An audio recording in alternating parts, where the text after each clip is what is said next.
Madam VP, we beg to disagree. Hindi po lamang dalawang tao ang may kontrol sa pambansang budget. Kung meron mang impluensya ang dalawang ito, sila'y may mga katuwang para ito magtagumpay.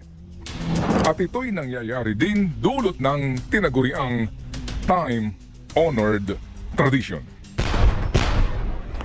Sa naging pagdinig po sa proposed 2025 national budget sa Senado, ito po'y kamakailan lamang, muli pong nagulat ang ilang senador kung bakit walang kaukulang pondo para sa kasalukuyang taon ang mga napaka-importante at malalaking proyekto ng Department of Transportation na sana'y magbibigay nga po ng benepisyo sa mga mananakay.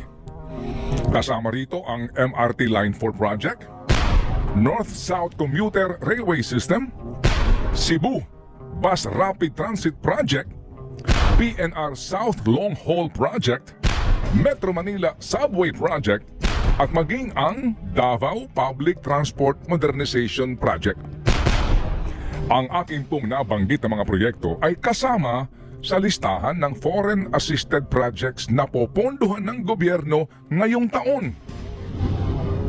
Malinaw po na ito'y nakalatag sa National Expenditure Program o NEP o NEP.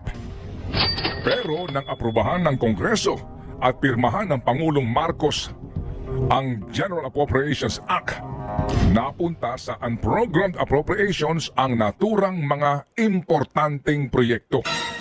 Nangangahulugan na ito po'y inilagay sa hindi na po importanteng mga proyekto at walang kaukulang pondo. Narito ang ilang bahagi ng pagdinig. For 2024, a big portion of the budget under the NEP is allocated to support the Build Better More programs of the President, particularly the rail transport program, received a massive amount for the improvement and construction of the railway system.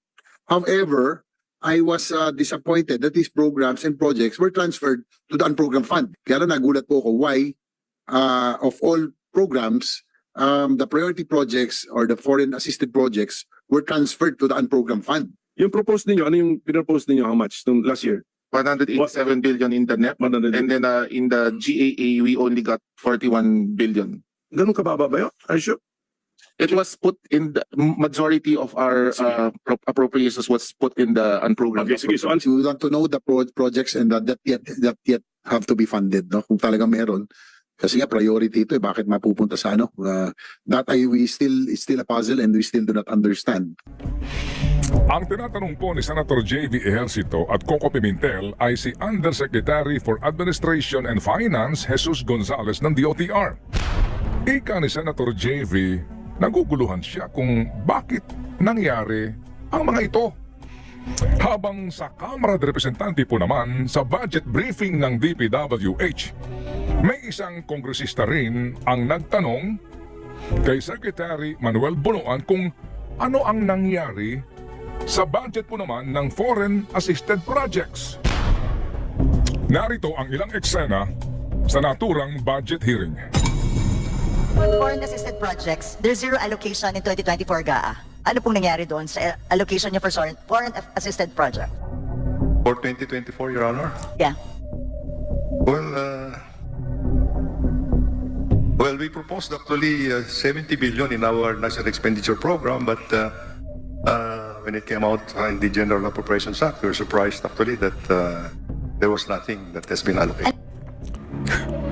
Inyo bang nasilayan o nakita yung pagkamangha sa mukha ni Secretary Bunoan sa katanungan po ni bagong henerasyon Party List Representative Bernadette Herrera?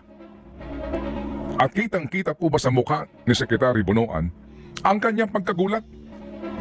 Dahil lumalabas na hindi alam ni Herrera na ang pera na inilaan sa malalaki at importanteng proyekto ng DPWH ay inilipat din pala ng Kongreso sa unprogrammed appropriations. Si Representante Herrera po ay isa sa mga kongresista na bumoto pabor sa ratifikasyon ng 2024 budget. Habang si Senador J.V. naman ay miyembro mismo ng Bicameral Conference Committee. Ang Ang mga eksenang ito ay tila pagbabalik tanaw po sa naging hearing din ng Senado tungkol sa pagkubra ng Finance Department sa 89.9 billion pesos na sinasabing sobrang pera ng Philippine Health Insurance Corporation o PhilHealth.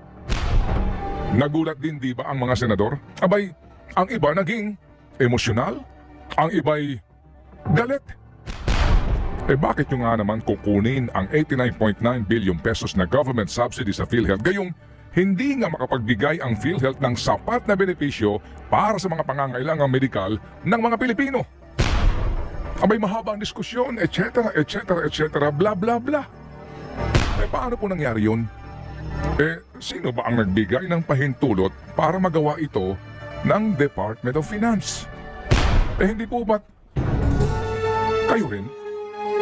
Inaprubahan ninyo sa pamagitan po ng ratifikasyon ang pinal na bersyon ng budget na dumaan sa Bicameral Conference Committee.